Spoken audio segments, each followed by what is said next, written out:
Hello, everybody. This is Phil Schinneberg, and it's time for another Why Do We Say That?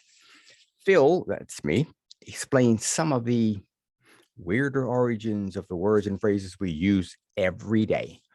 Now, there is a disclaimer.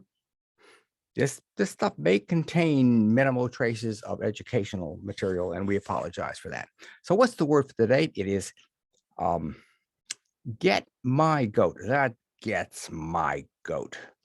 That gets my goat. Now, if you remember last couple of times that I've been doing this, we talked about numerous things.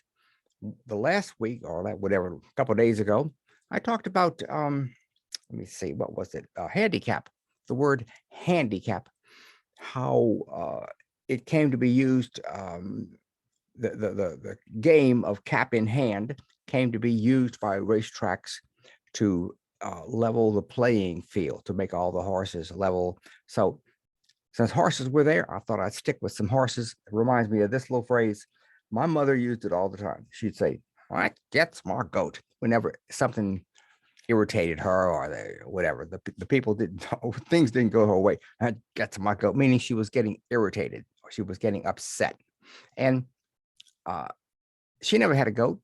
So why did she say that? Good question.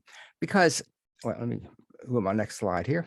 Nope, not feisty, not groggy, not handicapped, but I get to get one's goat means to make them upset, and it comes from horse racing.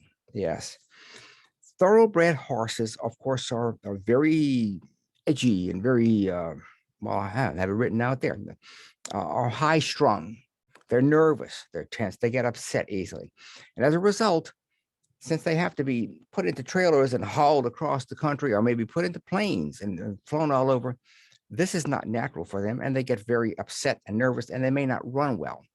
But a long time ago, people discovered that if they have a companion animal, maybe I should read what I wrote, that would be with them, that would help them calm down. This companion animal would be shipped with them to the racetrack on Hialeah or on the West Coast or whatever they were going to race. And if they had that goat, which is what they found out was a probably the best animal. The goat's very placid, an older goat, and they became friends. If they had that goat with them, they would remain calmer and they would perform better. So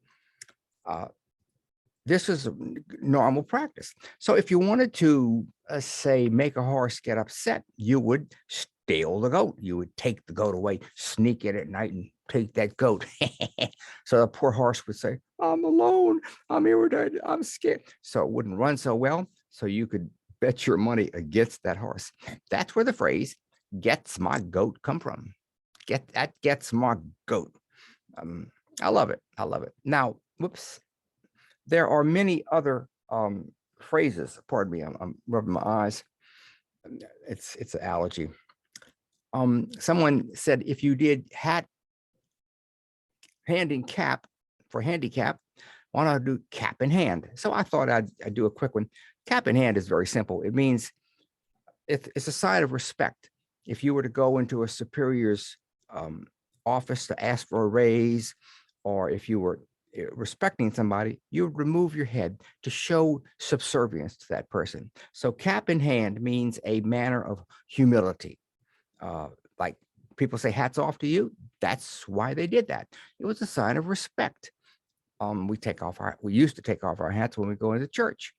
I'm trying to think of other things, but the hats off was a sign of respect for a superior person.